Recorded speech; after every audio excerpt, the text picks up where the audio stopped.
My husband and I own an antique car parts business with 6 employees that did 1.2 last year. We've been in business 35 years and we've amassed a huge inventory, and we're 62 and 65, love what we do, but we're exhausted from the treadmill. My question is, can we expect to sell our business if our bottom line is usually close to only 2%? Well, there's 3 ways to place a valuation on a business.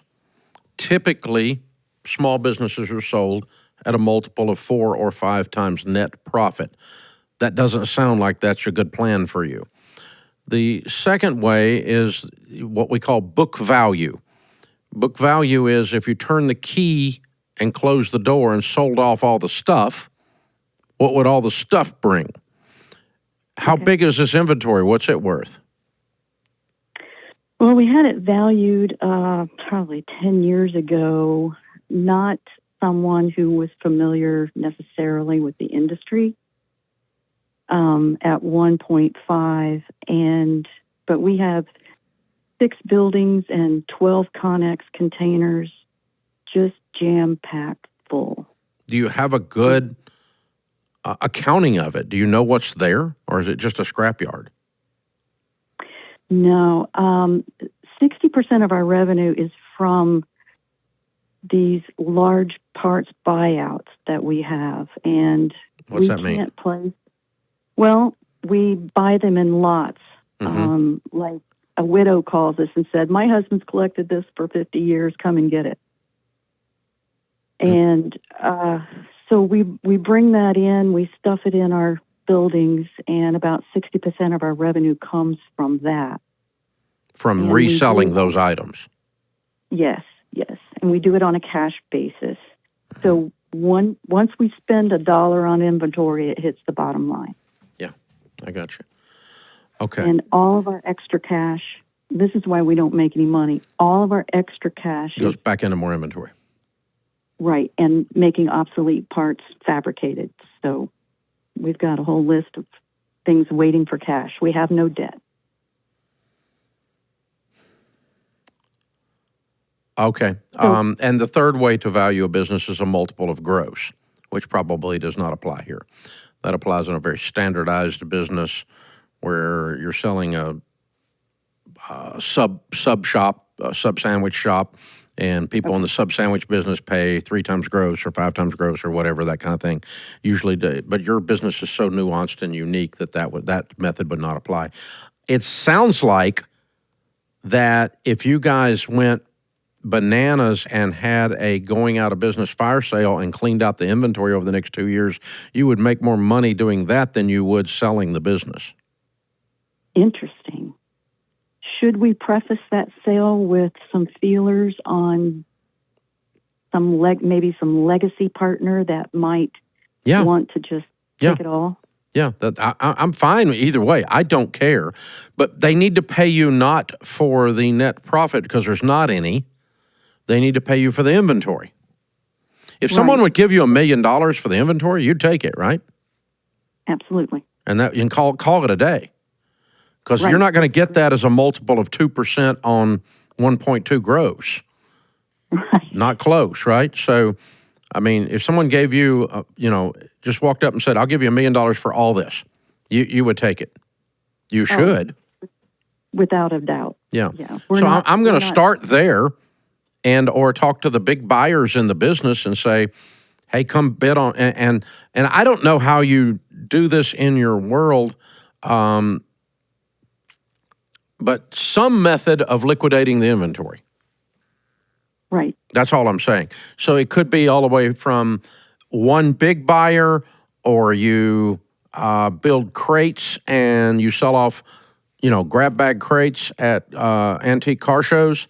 And, I don't know. You can buy this for $100 and, it's a big old pile of stuff. I don't even know how this works, but I'm making stuff up here. But stupid stuff, really. But, You're pretty close. It's so interesting. So, but I mean, if you could, or if you've got this stuff categorized enough that you could sell, 42 of the same kind of part, door handles or wheels or whatever, then you would have people that are doing car rehabs and stuff. Okay, I want a crate of wheels. I'll take a crate of wheels, or I'll take a crate of door handles, or buy. More how people would buy this stuff. Maybe it's by brand or by year. All Chevrolet stuff from the 1930s, all Chevrolet stuff from the 1940s, or I don't know. What like that might work? What would work? I think the one person who wants to leave, because if we go down, there's not a lot of alternative sources. We ship all over the world, and we're very, very specified to one kind of car that you can't get parts for at Rock Auto. Yeah, they're all antique cars, is what you mean. They are, but it's pretty special. To a certain vehicle? You've got $1 million in parts for one type of vehicle? I know, it's hard to believe. And is that what you're telling me, though? I'm asking. Yes, we do. We do. And we're one of the only places to get it. I don't think you should tell me, but I'm going to ask what the vehicle is. Maybe you shouldn't tell me, though. I don't really want to tell you. Okay, you shouldn't. I don't disagree, because it makes you vulnerable. I'm so interesting, though. Okay. Now my brain is run amok trying to figure out what it is.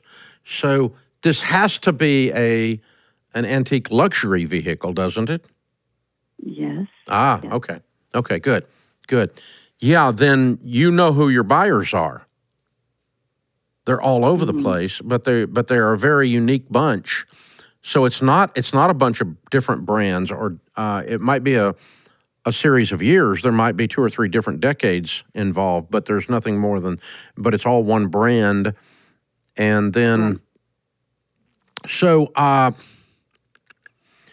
do we put the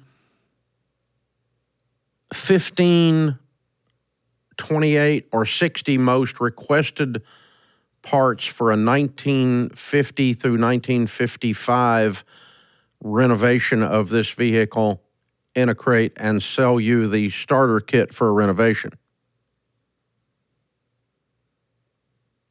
I think that's what we do on a daily basis. We sell to garages, we sell to hobbyists. But you sell individual parts, don't you? Not kits. We do make kits, yes. Okay. Wow. That's quite a bit of part of my job is getting kits together. Okay. I do all the purchasing too. All right. Well, what I'm going to do is I'm going to be less in love with inventory purchasing, and I'm going to get really in love with selling inventory. And as a matter of fact, I'm not buying any more. Okay. That was a question. Should we stop buying to make our bottom line look good? No. You stop buying because you don't need any more inventory. You've got $1 million that's not profitable. You don't need to increase this inventory. As a business model, you need to learn to sell what you've got and clean it out and or scrap it out and get down to close to zero. And then if you want to stay in business, you can start to buy again. But you need to reduce your $1 million down to $200,000. You're sitting on a lot of crap. Oh, we are. Yeah. And real estate taxes. Yeah. Oh, you own the real estate. All of it, yeah. What's the real estate worth if we cleaned all the car junk out of it? Oh, gosh. Not a lot. Okay. Not in a good neighborhood. Okay. So it's just shops and storage units and whatever, small warehouses in bad neighborhood. Okay. All right. But you could get $100,000, $200,000 for it probably. Oh, yeah. Okay. Yeah, let's get it cleaned out and sell it. And so what I'm going to, the one thing yes, I'm going to look for the legacy. Yes, I'm going to quit buying. Yes, the method for you to get the most out of this business in the next 24 months is price everything to sell in 24 months. Yes, or 36 months or whatever the number you want to come up with is. But at that point, we're done, and the rest of it's going to the scrapyard for metal pricing, or a legacy buyer comes in and buys it for almost that price and piles it up in his backyard, and then you sell off the real estate, and you walk out of this with a total of $700 to $1.2 million between the real estate and then selling off the stuff over 36 months. And you quit buying, and so yes, your profits are going to go up, but not for the purpose of reselling the thing. If someone comes along and says, hey, I do want to buy this, that's okay too. We'll do that. Mm-hmm. But I don't think our purpose here is that. I think you getting this inventory liquidated is going to give you your most dollars, is what I think I'm understanding. That's what it feels like to me. And however we have to liquidate it, to the end-use consumer, to one legacy buyer, to 3 legacy buyers minus the real estate, and then you go clean the real estate out, and then you go sell the real estate separate. You separate the real estate from the business, by the way, for sure. So those are a couple of suggestions to mix in there. But book value is your highest and best appraisal based on what you're telling me, I think. And you can dig into it certainly further, but it was a good discussion. And everyone out there is dying to know what this car is, including me, a car guy. But oh well, we'll just deal with that. Have her tell us off air so we can at least we will know. The rest of you are screwed, but we're going to know. Okay, that's we'll keep your secret, Renee. It won't be broadcast.